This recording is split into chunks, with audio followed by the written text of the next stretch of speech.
Good afternoon, everyone, and welcome to the sixth edition of our coronavirus update for our group here in LA County. And I'm hoping that people have found these sessions useful so far. It's been very useful for me to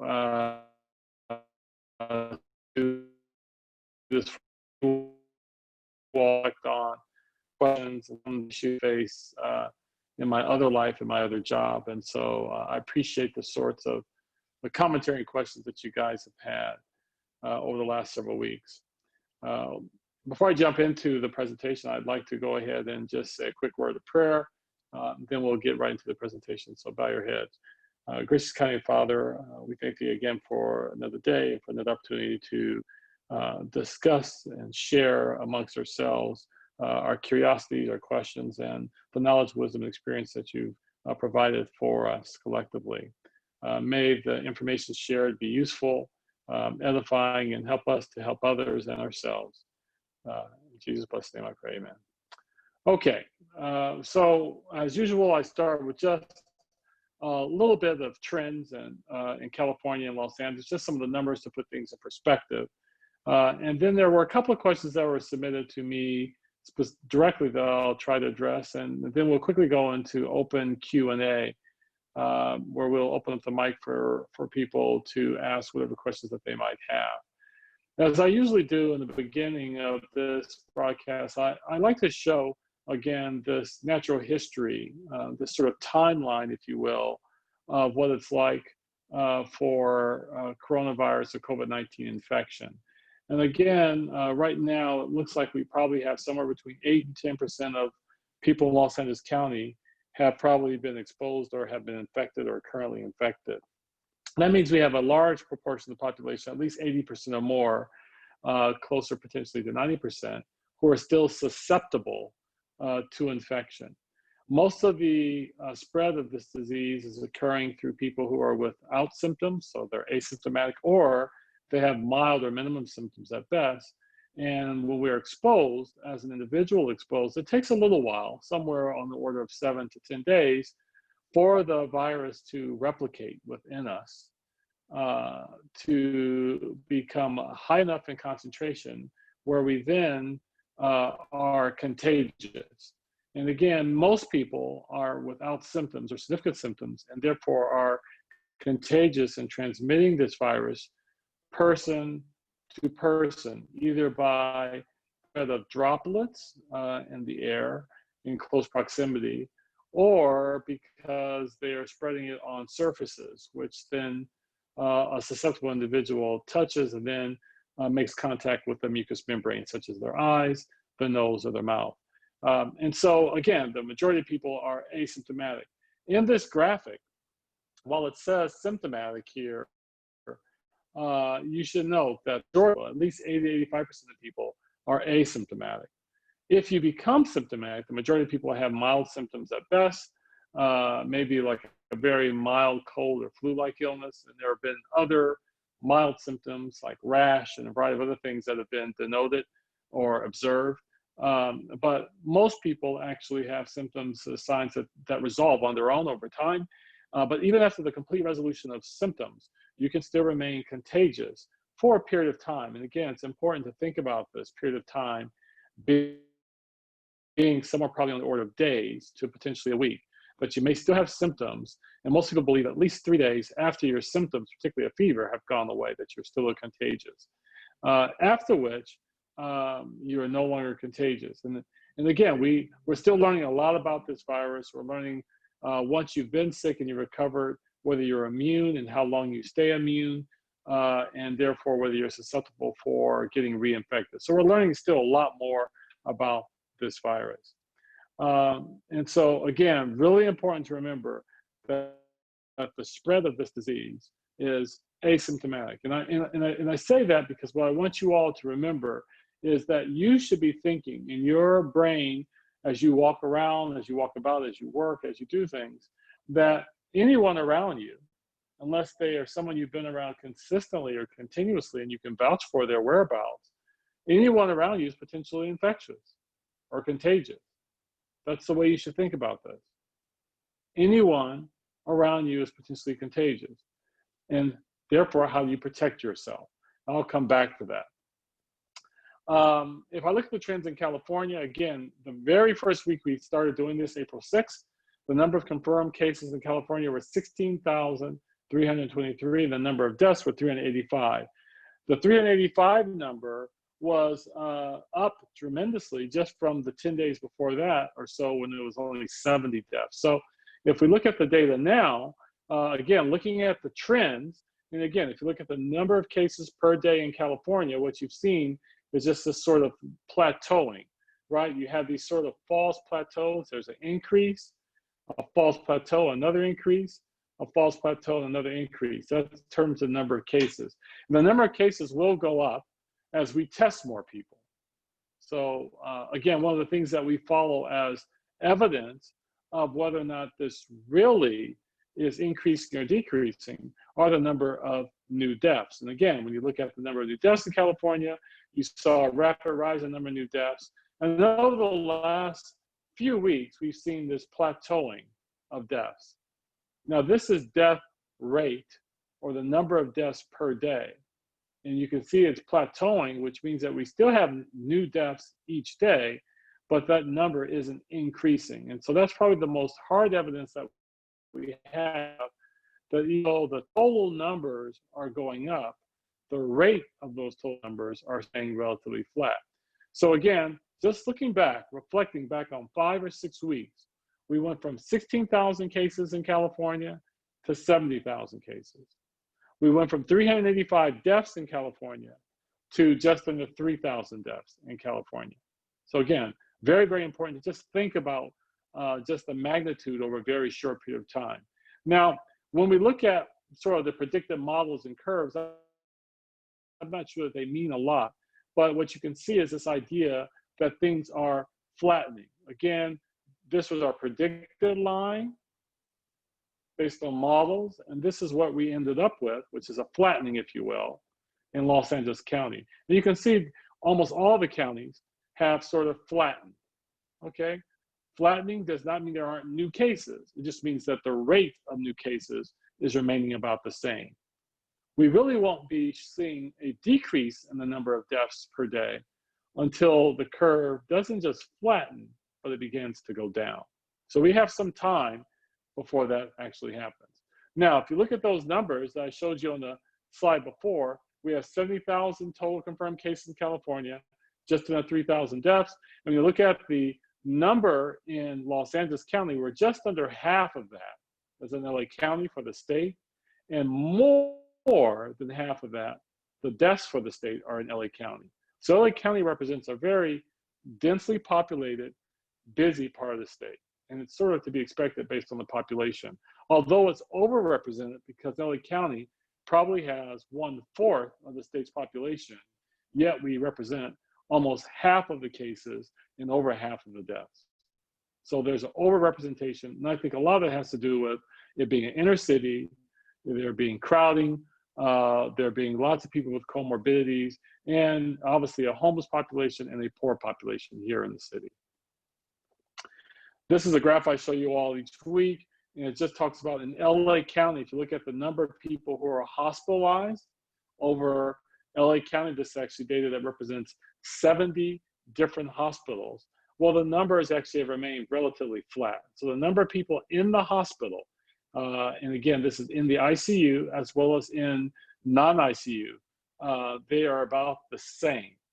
The number of people under investigation, meaning these are people that we've sent tests on that we're awaiting test results, it's remained about the same in the last 10 to 14 days. So these are overall good numbers, and these are the sort of numbers that we're going to be following over the next week to month as we sort of decrease some of the restrictions, if you will, with regard to businesses and allow people to go back to work.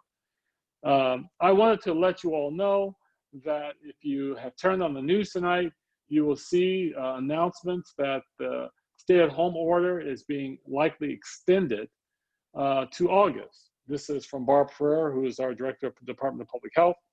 Excuse me.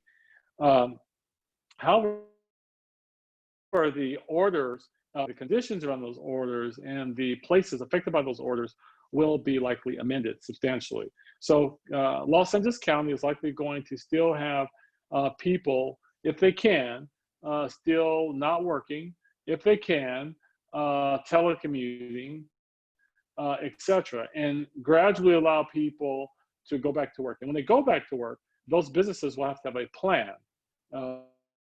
plan to mitigate infection of both their customers and their employees from getting infected. And those plans will include the distancing parameters that have been in place, hand hygiene, and including soap and water and other things, as well as mandating that people, both customers as well as employees, wear masks. So each business that's opening is required to submit a plan that needs to be approved by the city, county, or the state before reopening. But again, you can see in LA County, we represent a large share of cases down here in Southern California. All right, so let me get right into a couple of questions real quick. And then we will have, I think, the balance of time for whatever questions that folks want to talk about on the call.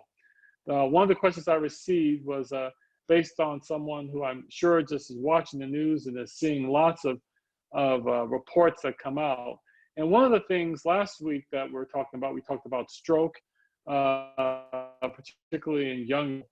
And so we talked a little bit about that last week.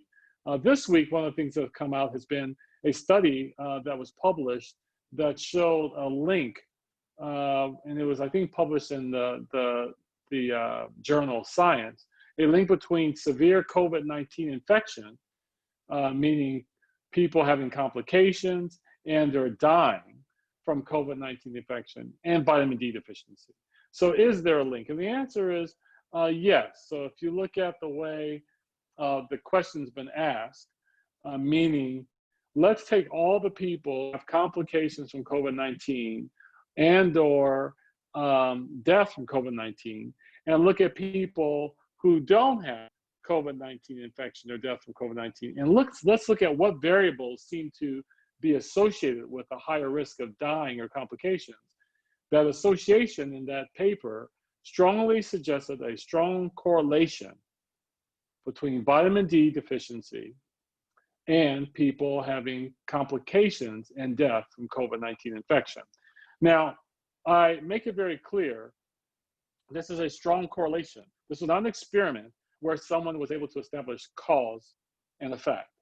So no one should read this data and say, like, if I have vitamin D deficiency, I'm going to get COVID infection. Absolutely not. If I have vitamin D deficiency and I get COVID infection, I'm going to die. Absolutely not. What it does mean, however, is some of the evidence of what we know, that people who have vitamin D deficiency, we know that there's already established mechanisms, if you will, of immune function that are tied closely to vitamin D metabolism.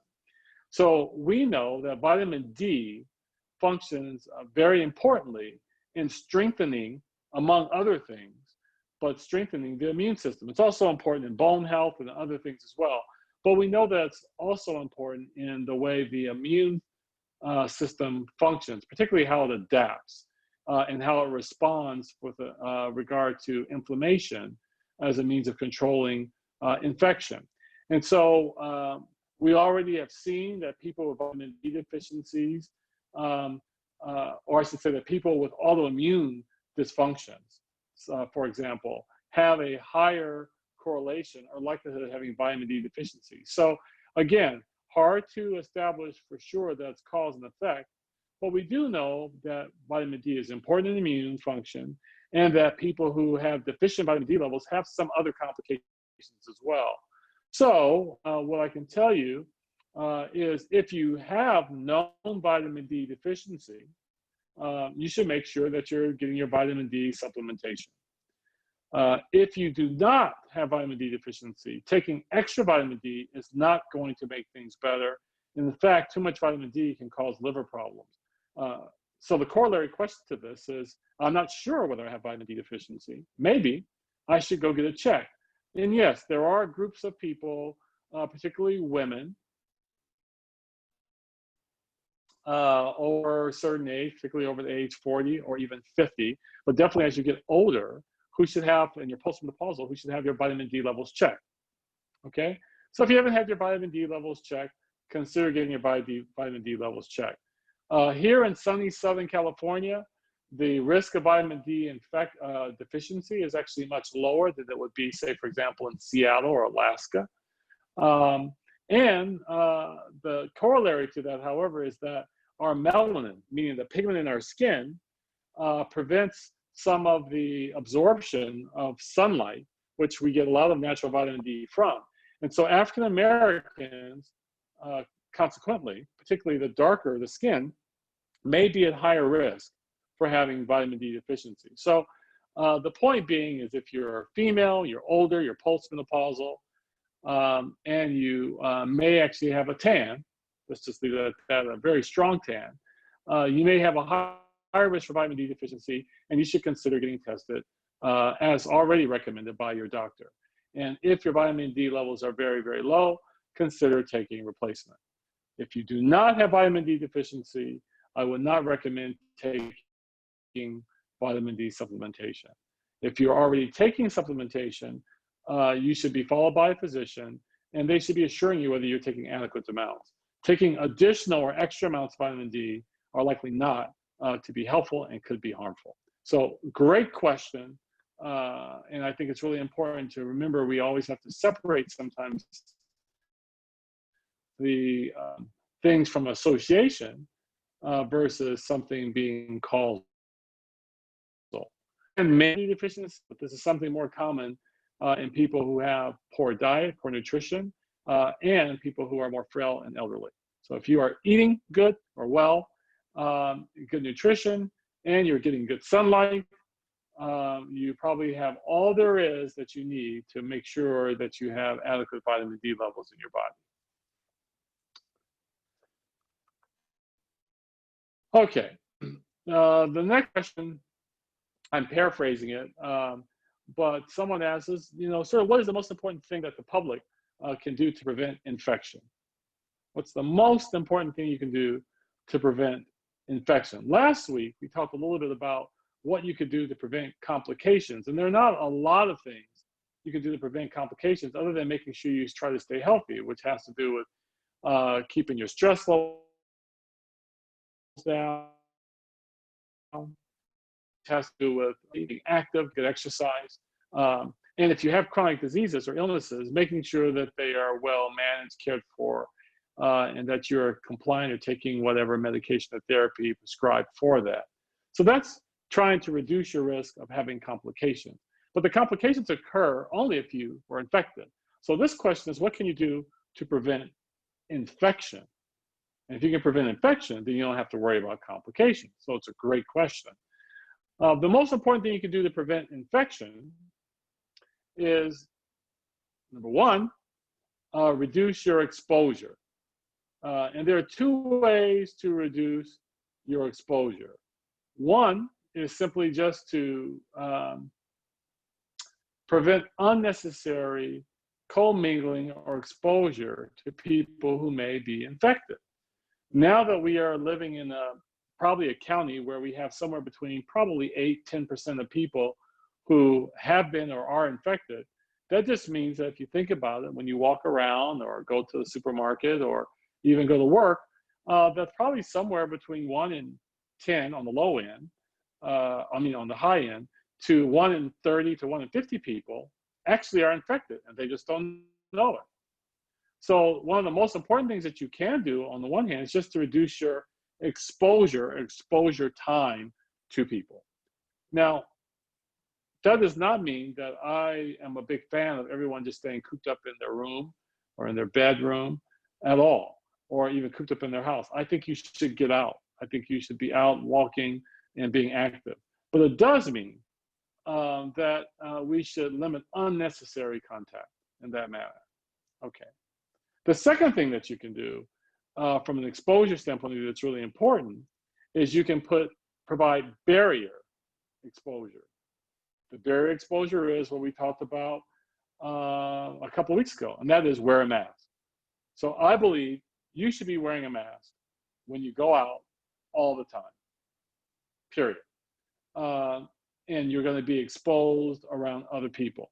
Now, if you're out going for a jog or riding your bike or what have you, one could argue maybe that's not as protective or important because you have such casual contact with people, it's very limited, and you have the diffusion of the open air. And so we could argue about that if you like.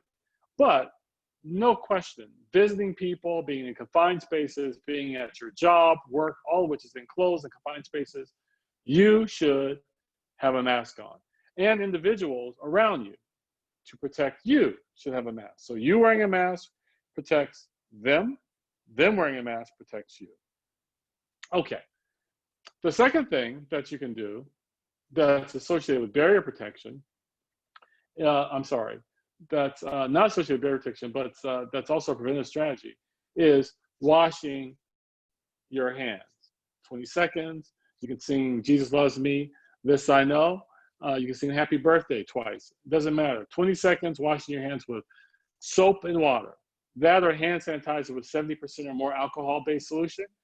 Doing that as often as you can is extremely important, and cleaning accessible surfaces. So we've talked about this before, but these are the three things that you can do that you have control over. Unnecessary exposure in the public or to other people who are undifferentiated, who may be infected. Unnecessary exposure, prolonged exposure to those individuals, that's one thing you can do. Second thing you can do is you can wear a mask and make sure people around you are also wearing a mask, okay? Particularly when you're out and about or at work, etc. Third thing you can do is wash your hands. Those are things you can do definitely to prevent infection. Okay, that's it for the prepared questions that I had this week. We now have time for Q&A. So David, if people have typed in questions, we can go there, or people can unmute themselves and ask.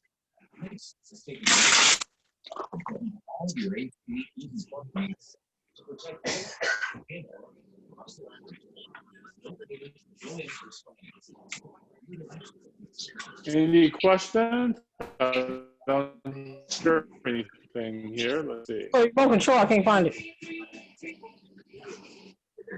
Are we unmuted? No. Was I freezing? Okay, we're unmuted. Did the presentation come off clear, or was it freezing?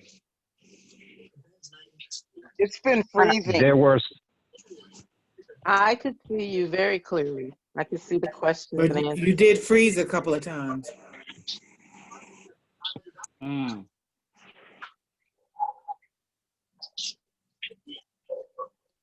Okay. I apologize for that. I've been in the same location for the last 6 weeks. I apologize. I have. Ozempic is helping many people with type 2 diabetes like James lower their blood sugar.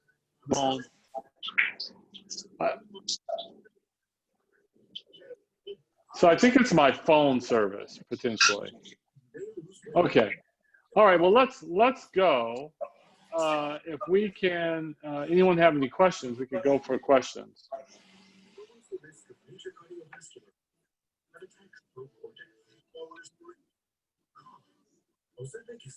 Yeah, I have a question. And maybe what I will do, go ahead. My question, can you hear me okay? I can hear you perfectly. Can you hear me? Great. Yep. Okay. And for me, there was just a few hiccups. I'm not on Zoom, so I could hear, but periodically your voice would get a little bit garbled. Could be because there are definitely more people out, so there could be more interference out there. Anyway, the question being, I know you've touched over the weeks on sort of the airborne ability of the virus. So assuming we're trying to lower our exposure as much as possible, sometimes I find myself in a bay where there's 4 of us and there's no windows in the bay. And occasionally we're all required to wear a mask. I think you spoke to that. But when we're in our bay, where we're in our personal cubicles, the mask is not mandatory. So should someone sneeze, can you speak to maybe the weight of the particles and to what degree that might remain airborne and then be pushed around by the AC? Yeah, so first off, let's back up and let me know if I freeze or you can't hear me, but let's back up to the notion that you're in a work environment, which is in an enclosed space, and that you're at cubicles, which may be like 5 by 5 or 6 by 6 or no more than 8 by 8, right? And what I assume are that the cubicles have a certain height and you're Right. sitting down, right? So Right. if people are sitting adjacent in cubicles and someone not forget sneeze, let's just say they're breathing even and they're infected, that's being diffused into the air, although the majority of this is no question, the majority of the infected particles, if you will, are dropping before they come to you, assuming that they are more than 6 feet apart. But remember, the science behind 6 feet is sort of arbitrary to a degree. And as you indicated with your question about sneezing, it's going to get projected into the air even further. So Exactly. the prudent thing to do, and again, this is what some companies have decided to do, is that they've said, you're wearing a mask, period, at work the entire time. Now, I can tell you, in a hospital, the only time we do not wear a mask is if you have your own office, okay, and you're in your own office by yourself. As soon as someone comes to the door of my office, they're not even in my office. They come to the doorway of my office. And I have a pretty good sized office. It's probably 30 by. Size of a bedroom? And the charger. It's probably bigger than a bedroom. Okay, like 30 by Okay. 60. There. I Okay. mean, it's pretty big. 30 by 50. Okay, so Okay. I might have like 1,400 square feet or something like that in my office. It's pretty good size, 1,200. And so even with that size of office, I'm at the other end of my office. When someone comes to my door, they have to have a mask on, and I put the mask on as I'm talking to them. Okay, and so when I'm in my office by myself, no mask. Charger up there. But if I were at a working in a individual multi-person station, everyone wears a mask. If I was working Problem now.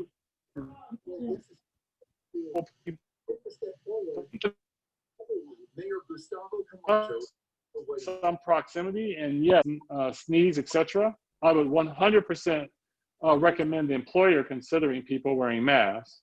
I think there is a lot of feedback, and if people are not unmuted and not talking, you should probably consider muting everybody. But yeah, Derek, you should wear a mask. I would still wear a mask in that setting. Okay. Yeah, our employer has said only mandatory in common areas. So I do have my mask on even until I get to my cube. But like you said, as soon as someone comes into the bay, so there's the bay, and within the bay are cubes. As soon as someone comes into the bay, I generally mask up. But point taken. Yeah, well, Thank I you. would say that if you've got multiple cubes in a bay, that's a common area. I would argue that that's common area. Area is not Okay. common unless you have 4 walls and a ceiling around you, right, and floor. That's no longer common. But if you don't have 4 walls that separates you from someone, and I will tell you that a 4-foot high cubicle is not separating, you know, that's still sharing Right. So common the space. idea that the particles would, let's say, I mean, if I just sneeze straight ahead, there's still the likelihood that they would be projected up, out, around, Yeah, etc. when you sneeze, when you sneeze or cough, it's not, even though the majority is a laminar flow that's projected towards the angle that you're sneezing or coughing, which could be up or down. But even if you're sneezing and the majority of it's down, the spray is like this, okay? So even if it's projected down, you have a spray like that, and you're going to have particles get projected upward and downward. So we know this to be true from influenza, coughing and sneezing. So if you're in a common area, if you want to protect yourself from people who might be coughing or sneezing, I would have a mask on, and everyone should, for that matter, be protecting others and yourself by having a mask on. Absolutely. It's hard, it's difficult, it's uncomfortable, but it's, like I said, it's the only two ways that we know to prevent this is by masking and really hand hygiene. Okay, quick follow-up question. If I spray Lysol immediately after the sneeze, am I helping? I don't know, man. I don't know. Who knows what's happened? I don't know that Lysol works on contact in the air with the particle. I don't know that anyone has studied that. We know that Lysol will take care of certain odoriferous insults in the bathroom. We know that, but we don't know that it decreases the risk of infection or transmission. So that's interesting experiment, but no one's done that as far as I know. That's right. Okay, thanks. Yeah. It probably won't hurt to send a message. If someone is adjacent to you and they sneeze, probably won't hurt just to like raise your Lysol can and spray it up in the air. That might send a message to them. Yeah. Yeah. Other questions, guys? Any thoughts? Yes, Dr. Harrington. I have a question, but it might seem silly. No question. We're all on the quarantine, but I'm thinking if we expose ourselves a little, when we build up immunity instead of just, I know it's a dangerous virus, but how do I build up immunity without being sick? Or just get a little small dose of the virus? Because it's out in the air, so I'm sure we all have at some point, if we tested, we're going to be positive. So will that help my immune system? Would my white cells start building up some antibodies inside of me?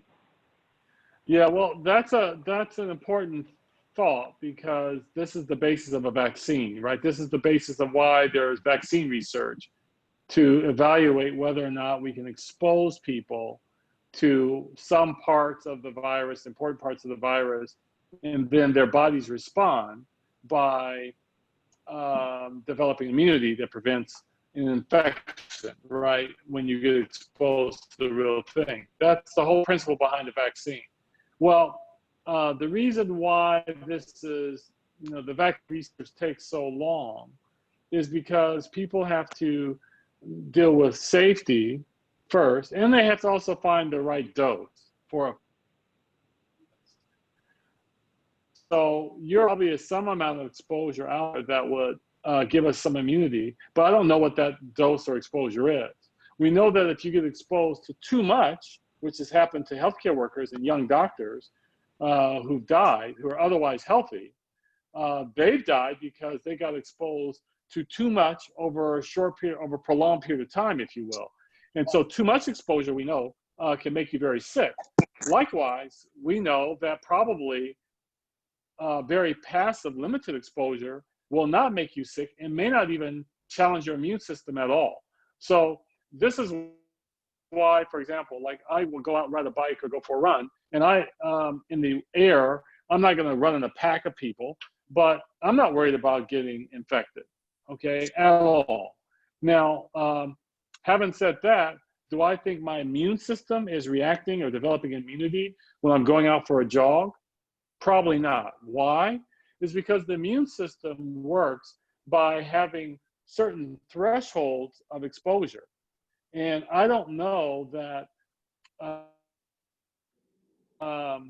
being outside in the open air with very few people around me gives me an appreciable amount of exposure that would allow my immune system to work or to be activated, if you will.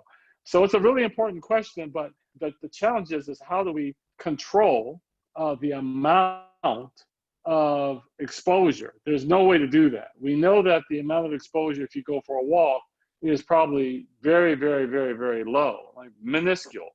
And it's probably so minuscule that it doesn't even give us immunity. Likewise, I know that there are people who've gotten sick, like deathly ill, from people who are asymptomatic. Like the person they got exposed to was completely asymptomatic.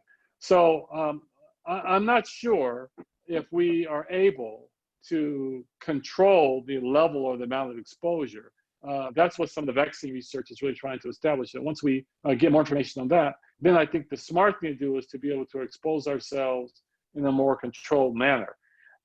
Having said that, what again you can be reassured of is that if you're healthy, you're active, you don't have chronic illnesses that are out of control, that even if you get exposed and get infected, the chance that you have a complication, meaning that you're hospitalized, any further complications beyond that and death, is really, really, really tiny. We went over those numbers last week. It's extremely, extremely unlikely. So good question, but it's a really hard one to answer and no way to control the dose of virus that you get exposed to so that you can keep it quote unquote safe. There's no way really to do that, okay? Okay, so I have a question, Dr. Harrington. Isn't it wise that we build up our immunity with the exercise, the fresh air, the sunlight, sleep, and all those things? So we build up so it doesn't matter. So our immune system, we can fortify our fight against any disease that comes our way? Yes. Next question. Okay, so the next question is, Yeah, what about herd immunity? That's the next one, after you finish that one. Well, hold on. But so yes, but I know I preach this to some of the people on the phone on this line that I talk to sometime. I preach this all the time. The most important thing affecting your immune system right now, today, this moment, is since most folk here on this line are spiritual, faithful folk, and I don't want to start preaching, but for the heck of it, the most important thing that's going to affect your immune system is faithlessness and hopelessness that leads to stress. Stress, chronic stress, is the most important factor that actually impairs and impacts our immune system, leading to chronic inflammatory diseases, autoimmune diseases, cancer, you name it, hypertension, diabetes. That's been studied. That's not like hocus pocus science. That's been very well established and studied. And I say this over and over and over again. So yes, nutrition, exercise, meditation, all those sort of things are extremely important in your immune system. But if you still walk around in between those activities and times, stressed out, worried, you might as well have done none of that, okay? So it is important for us to maintain our faithfulness, our hopefulness, right? Our love-centered lives that actually allows us to actually not be stressed, to actually take in information, digest it, make decisions, and move forward in a faithful, strong manner, and not hold on to those things which, and worry about those things which we can either not control or are in the past. And so stress, I'm sorry for this little sermonette, stress is the most important thing that's affecting our immune systems before COVID-19, during COVID-19, and after COVID-19. I can get an amen or hallelujah, and then we can go to the next question. Amen. Amen and hallelujah. Amen. Amen. All right. Are we glitchy? Are we glitchy to you? No, I don't see you. I just want to be sure that y'all heard me. Second part of the question. Go ahead. Oh, so what about herd immunity? I've heard about that. So can you kind of expound on that, please, sir? Yeah, so we talked about that. It's a good question. It's going to keep coming up over a while because it's what we're trying to get to. So a couple of weeks ago, I gave people sort of a visual example of herd immunity.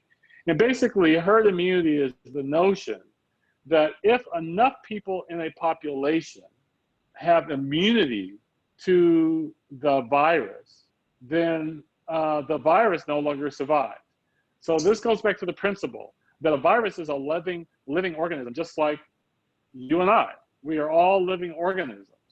The virus is a lot more simple organism, but no matter how simple that organism is, it still wants to thrive and survive.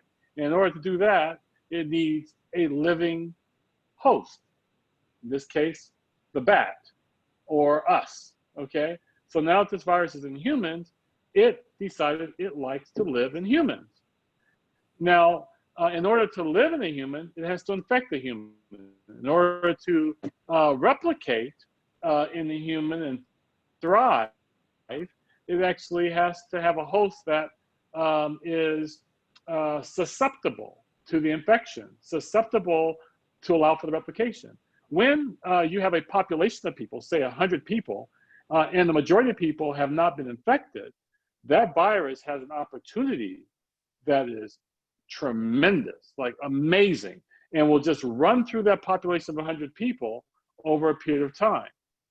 If, on the other hand, people have already been exposed, infected, and they have immunity, and the immunity can come because you have a vaccine, or the immunity can come because you've been infected before, and now your infection is resolved.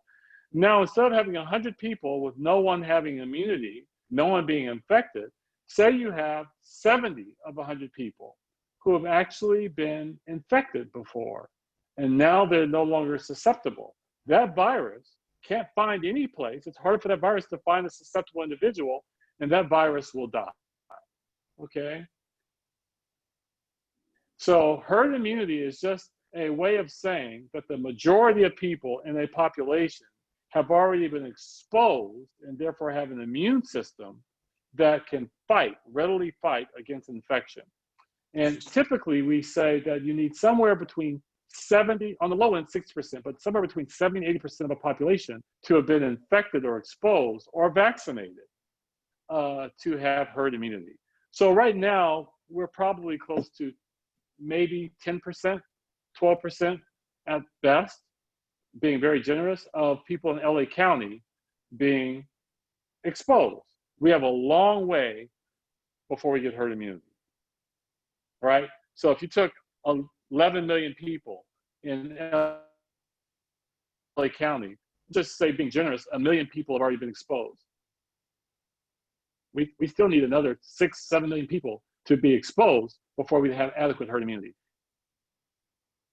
When you have adequate herd immunity, the infection or the virus cannot thrive because it can't find any hotels, if you will, any human hotels to get a good night's rest and to eat and to multiply, right? It's just nowhere to sort of lay the weary head of being a virus, and they just die off. So herd immunity is a really important concept, and that ultimately, when we talk about infections, particularly viruses like this, this occurs with the flu season, this occurs with measles and polio, and depending on the lifespan and how that virus acts, sometimes that herd immunity can last for decades in a population, like in measles or polio. Everyone got vaccinated, and that herd immunity is lasting decade after decade after decade. We don't know yet whether or not herd immunity is going to work for this virus yet. We think it will. That's our best guess, and we're going down our research with the development of the vaccine with the assumption that that will work. But we won't really know until we've done the research and we see what happens in the population. Hope I've answered the question. Okay. I have another question, Dr. Harrington. Sure. I heard something today about the virus is found in bodily fluids. Is that correct?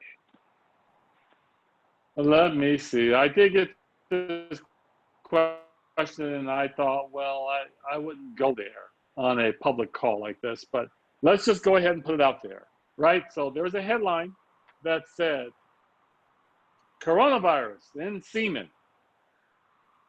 True or false, right? Can this virus be sexually transmitted? We don't know whether it's sexually transmitted. Has the virus been isolated in semen? Yes. There are reports in China, there are reports in other countries. And we know that it has been isolated. And again, there's always a difference between isolating a virus from a location, be it on the floor, on a stainless steel pot, or in sweat, right? Or even in semen, or other fluids, if you will. There's a difference between isolating the virus and that virus actually transmitting disease. Okay, so we have evidence that we've isolated the virus from a number of bodily fluids. We do not currently have evidence, clear evidence, that it is sexually transmitted, if that makes sense. So the fact that we've isolated it isn't the same thing as it actually being a successful way of transmitting it. And I think this is really important. In order for a virus to be transmitted, it has to be alive and viable. Lots of viruses, and I'll give you a good example. Go back to Derek's example. Say Derek worked outside, outdoors, and there was someone who was clearly infected, and they were sick. And they were just, refusing to wear a mask, and they were coughing and sneezing all over the place. And the viruses were just teeming, okay?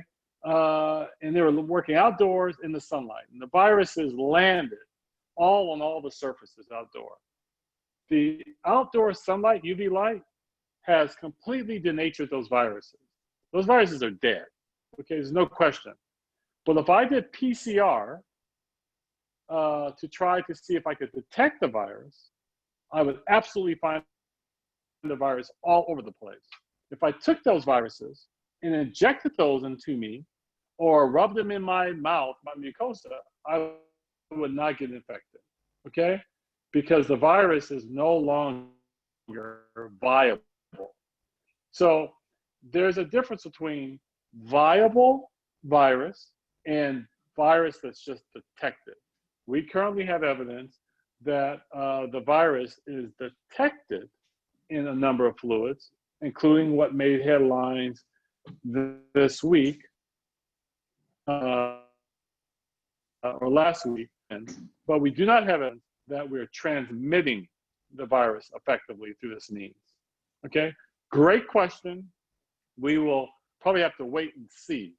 But I think that in general, what I would say is that for people who are already exchanging bodily fluids on a routine basis, that your risk is probably higher from being around that individual, cohabitating in the same room or house, than having other sorts of bodily fluid exchange, if you will, okay?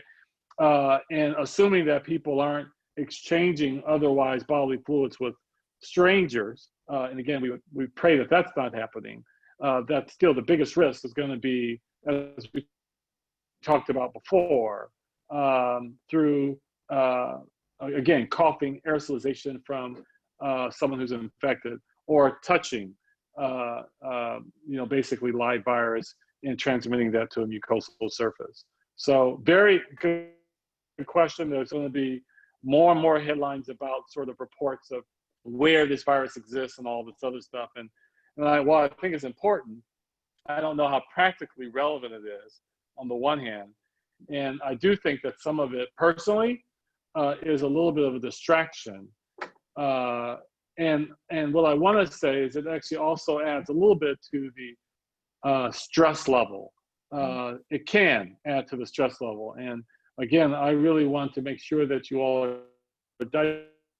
digesting things in a way that really is sort of relevant and practical to you, and minimizing stress. And so I will turn the question around. I know this is probably not fair, particularly since I'm being recorded, but I'm not going to turn around just to you, the person asking the question, but to anyone on the call, and ask the question: if in fact the virus was detected in bodily fluids, not just semen, but other bodily juices, saliva, etc., okay? How would that affect you? What would you do differently? Don't answer that question. But what would you do differently, right? And for those of you with partners, or you're married, or what have you, what would you do differently? Okay? So just think about that. I will disclose for myself, I don't know that I would do anything differently. I don't know that it would affect my behavior at all. Knowing that my partner, who I'm living with and around, might also be secreting or fluids that have, if you will, the virus in it. I would behave the same. I don't know that I would take any different precautions. Well, it's an important question, and it's, again, I think we have to be very careful. It's the sort of things that oftentimes add stress without adding practical benefit to us. Okay? Not a stupid question at all. Important question. Yeah. Yeah, I got a question from NJG. She typed in chat. She got two questions. I asked her a second one first, though. How much of the threat is airborne to eyes since we are wearing masks? I mean, some barrier to breathe, but none to the eyes. Yeah, it's an important question. Like, we talk about mucosal surfaces being the eyes, the nares, and the mouth, right? As the primary portals of entry. And again, this is all about density. So if I am in front of somebody for prolonged periods of time, what have you, I don't have glasses on, and my glasses don't perfectly conceal my eyes. You're absolutely right that there is a risk, if you will, of the virus gaining access through the mucosa of the conjunctiva of your eye, the whites of your eye. So it is a risk. It's albeit very, very, very, very small. Why is this? First off, we're talking about entrance into, talking about the way this virus, and I think about 3 or 4 weeks ago, I showed the slide about how this virus works. This virus hooks into certain mucosa and hooks onto that. That mucosa lines the sort of airway system of our body. So that includes the posterior pharynx, the back of our throats, our airways, and our lungs. That's where it likes to hook into, and these receptors. We don't really have those receptors that well, if you will, on our eyes, number one. Number two, which is really important, is that, remember, unless you suffer from xerophthalmia, which is dry eyes, everyone has continued eye washing that goes on continually, which is our tears. So everyone has a layer of tears that are always coating your eyes, that's always circulating. It's like a 24/7 windshield wiper, if you will. And then we blink, we're doing that. And people blink, you know, anywhere between 5 and 15 times a minute. So from an eye perspective standpoint of view, we have built-in mechanisms, wonderful built-in mechanisms that make the eye a very low risk of transmission just from things floating in the air. Now that's different than if I have a finger that's infected. I then take the finger that's infected and I then rub my eye densely. So just from airborne viral particles floating around. I talked about this last week. Viral particles floating around aren't looking to like stick to you. They're not. They actually, like the air, are trying to just get by. It's called laminar flow or laminar physics. It literally is just trying to move by you. So unless you are in healthcare, unless you're doing highly aerosolizing procedures, people who are breathing and talking normally and even coughing from a little distance away, and that gets aerosolized, if you will, that portal of entry into your eyes is really not an important risk factor for anybody. The bigger risk is breathing something in, which is why you wear a mask over your nose and mouth, not just your mouth, but your nose and your mouth.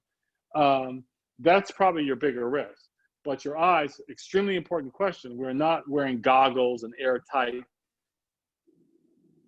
for that. Because our eyes work the way they work, passive aerosolized droplets in the air being absorbed through your eyes, penetrating the tear and the blinking protective system that you have going on, causing an infection and getting through the rest of your immune system to cause an infection into your lungs is very, very unlikely. So such an important question.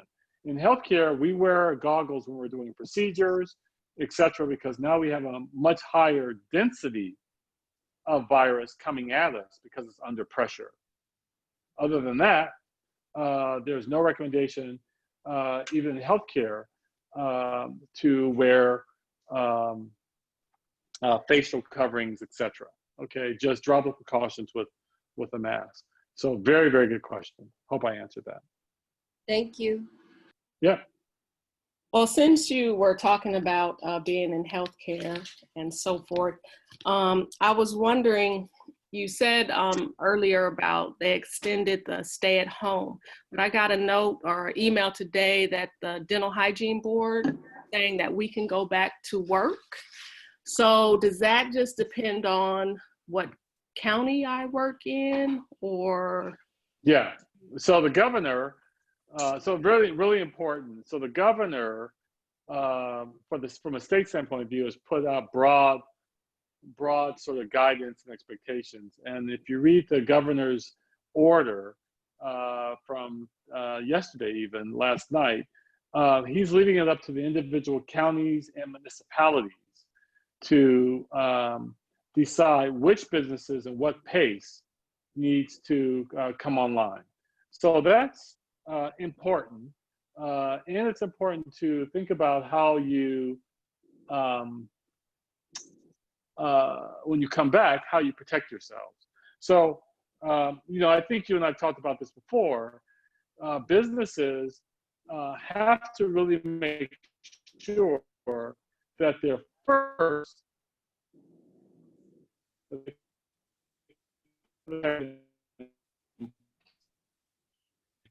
customer, employee, second the customer.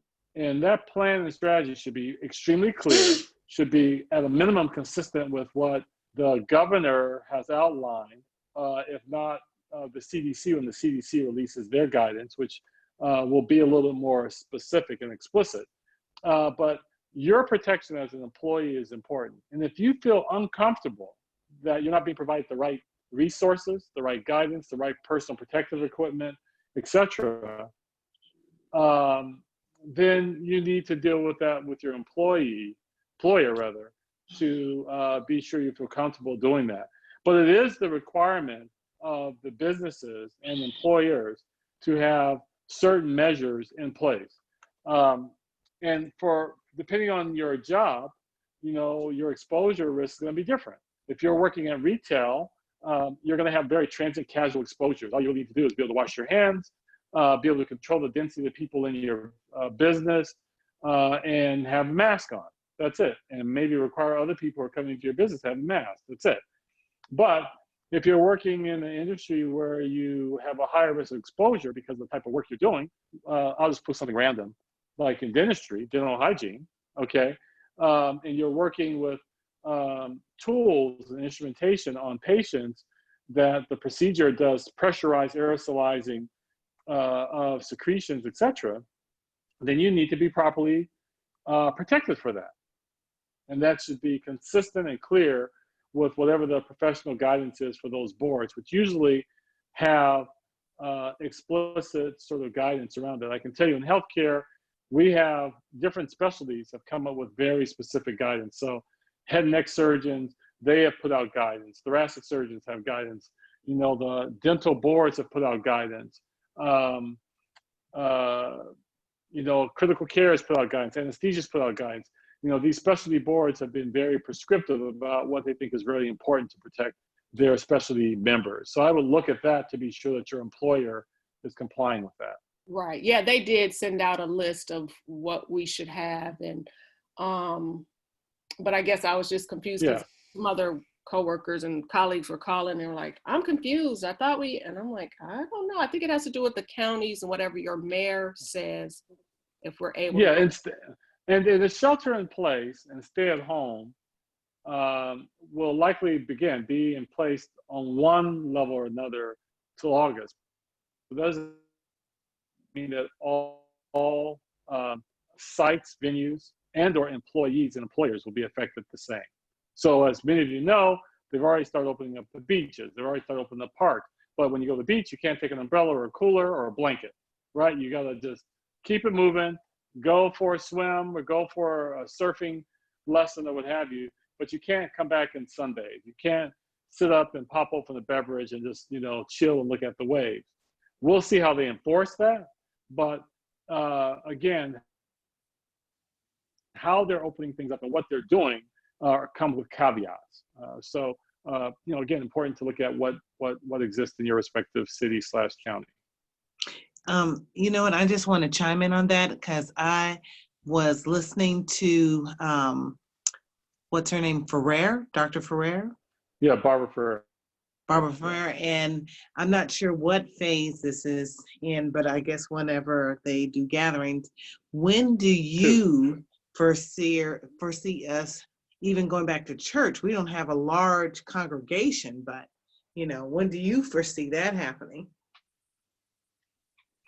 Yeah, so I mean, that's going to happen in the coming weeks, as long as we don't have a ballooning of cases. As long as that line I showed you that was previously flat doesn't start going up. They'll probably open up congregations again. And what's going to happen again is as they begin to open different things up, businesses, venues, etc., sporting venues, everyone will have to have a mitigation plan for how they're going to minimize people being infected. Simple as that. And then the trust that businesses, and venue owners and organizers, and participants or citizens are going to adhere to that. That's all. So I think that this is really important. So that means that maybe it's Southern California Conference, maybe the governor, the next year, whatever, you know, the churches and mosques, they'll put that out there, and then they'll have guidance for what they expect for synagogues and mosques to do. So for right now, restaurants are on the list, right? And if you look at what restaurants have to do, they've spelled it out. What restaurants actually are required to do to reopen, both indoor dining and outdoor dining. So they've spelled that out. And when they start, you know, again, opening this up to venues, including, you know, like congregate gatherings like churches, I guarantee you the governor and the governor's staff will put out guidance for what they expect to happen. And remember, the guidance is, this is not going to go away.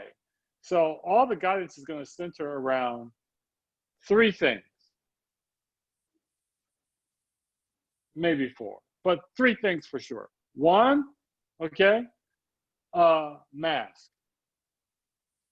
When you go into these gatherings, into these areas, you must have a mask on. That's not changing, okay?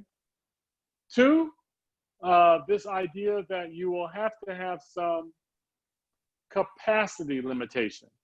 So we have a church, the church is so big, and we're only going to allow so many people in that church. So that will have to be predefined, and someone will have to enforce and monitor that. Just like at Home Depot. I was at Home Depot this weekend. They only let so many people in at a time, okay? 3, there will have to be an ability for people to good old hand hygiene, okay? That'll have to be in place. And the reason why I said maybe 4, because the 4th one, how you handle physical distancing in and above a maximal occupancy for a space is unclear. So if I say that the maximal occupancy in our church is 50, okay, that may also, with that, include how people are arranged, you know, on the pews, on the pulpit, etc. Right? But that's all. There's no rocket science. There's like no rocket science in the guidance around what we're to do in terms of kind of going back to venues being open, etc. The Professional Sports Association is already talking about this, right? They're already talking about, you know, they have a spectator-less venue, but allow people to compete. Do they sell out tickets the same way, but actually only have so many people sitting, you know, in proximity to each other? Do they allow people to sit next to each other, but do they just make sure everyone has a mask on and are doing hand hygiene? I mean, everyone's trying to figure this out. Like, guarantee you, venues will open back up, churches, synagogues, mosques will open up, right? Malls will open up. It will all open back up, as long as we don't see some huge rise in spike, and everyone will be required to address the things I just, that's all. Most of that will be on you as an individual to personally safeguard yourself. So am I wearing my mask? Am I making sure my hands are washed? I'm not just touching any and everything, etc. Right? And then the organization will have to be really putting things in place to try to enforce or educate the participants or the public utilizing their space. So we're in, by the way, sort of phase 2-ish of that tiered opening, if you will. Okay, we're in sort of phase 2. Dr. Harrington, what you mentioned about people getting ready to open up. I actually received a survey from Universal Studios about COVID-19 attitudes about what would it take to bring me back to the park. They mentioned about 25% of capacity, we want to spend more money, but they also mentioned about screening. They listed about 5 different types of screenings. One was temperature screening. The other one was just looking at somebody to see if they're coughing screening. And they mentioned like 2 different type of blood test screening. I can't remember what they were, but there was 2 different type of blood tests to see if you're have COVID-19. And I can't remember what the other one was, but they are looking at different ways to what would make people comfortable in coming back. So no, I think that's right. I think everyone is trying to, everyone's trying to figure that out. Yeah. So the question is, there actually any type of blood test now for the COVID-19, or are they just thinking there may be one in the future coming up? No, our tests, but the tests are not as accurate when people are asymptomatic. That's the biggest challenge to some of the tests that are available. When you're asymptomatic, there are 2 things that can occur. One, you could have actually been infected for a while. But the virus that you were so small that you didn't have an adequate immune response, right? The second is that not enough time has gone by. Remember, I showed you that incubation period is 5 to 15 days. So say you got exposed 3 days ago, 4 days ago. You go to Universal Studios, and the bug is still replicating in your body. But so not enough time has gone by. You come into the park, you actually have an infection, but the test doesn't detect it. Now the good thing is that if the test doesn't detect it, the chance that you're infectious, meaning contagious, is probably pretty low. But it doesn't mean that you don't have the infection, if that makes sense. So the problem that people find with some of these tests are, on the first part, is that a lot of the tests that have been actually put out there have not been FDA approved. They've been commercially sold. We don't know how good they are, whether they work. So that's a big problem with the testing, regulating the testing, making sure the test is the right test, it's a good test, it works, it's reliable, etc. That's just a generic problem with testing, particularly some of these blood tests. The second is having a negative test doesn't mean that you yourself aren't infected and may not actually have problems later. And because the test is only so good, you can actually have the disease and be contagious and the test miss it, okay? Because you're asymptomatic. So the testing issue is a challenge because it doesn't necessarily adequately reduce the risk to, next to zero from a transmissibility standpoint of view. But it is a start. We're getting there. We're moving in that direction.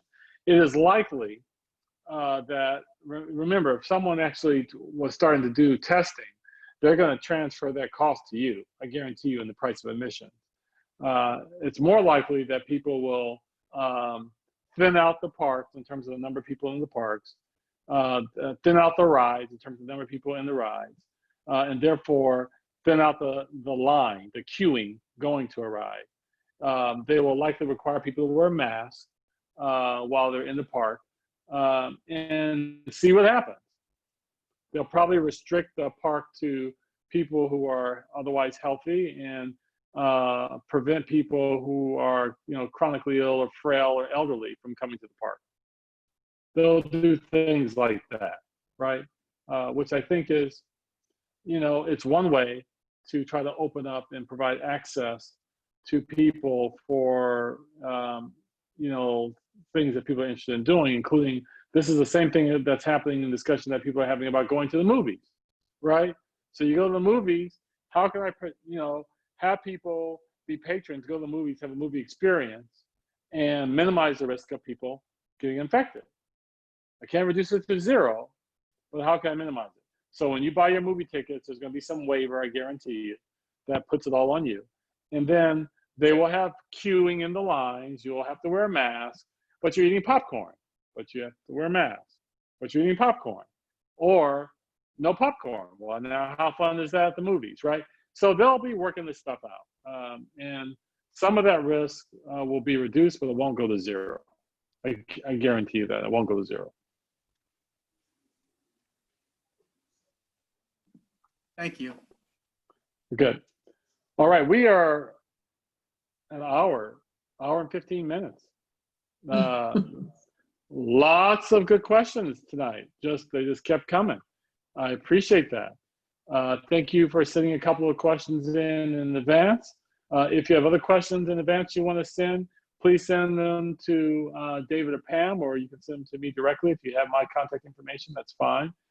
And again, you can also, during Q&A, which we obviously have ample time to ask your question here. Don't be shy. All questions are valuable, important questions. And if you have that question, I promise you, someone else has that same question. So you're just helping someone else and helping us all. Again, thank you for your time. Thank you for your patience and your thoughtful questions. And we will see each other next week. So stay safe, stay even more safe. Okay. Until I see you next week. And so we can bow our heads for Okay, quick word of prayer. Dr. Harrington. Most Congress and Father. Uh-oh. Yeah. Here we go. Go ahead.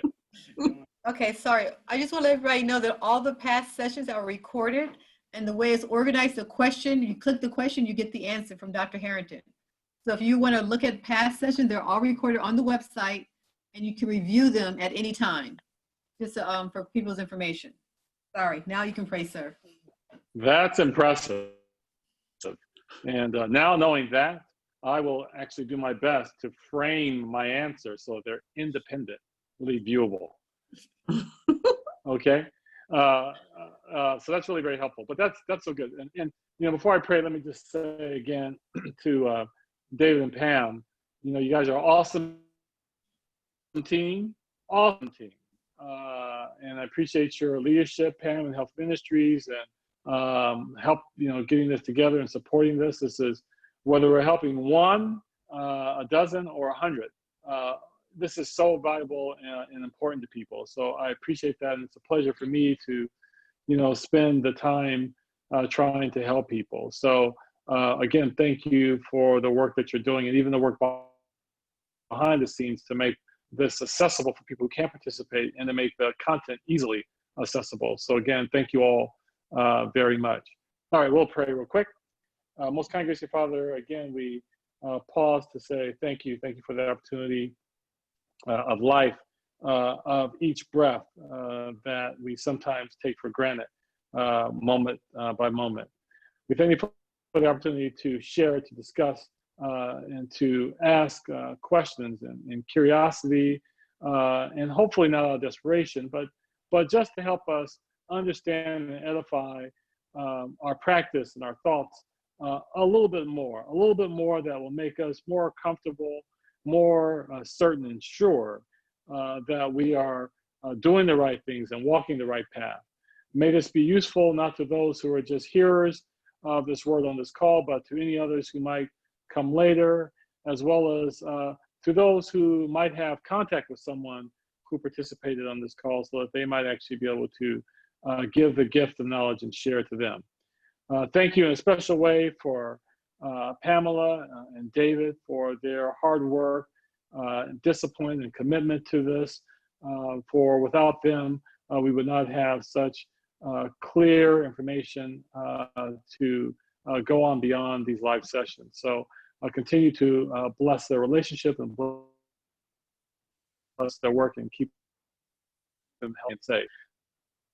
Now, as we move, we ask that continue to give us the faith and the hope that keeps us day by day stress-free, with bolstered immune systems, and fill our lives with gratitude and love, and the assurance that we serve the living God, and that we are strengthened and all powerful because of just that simple fact.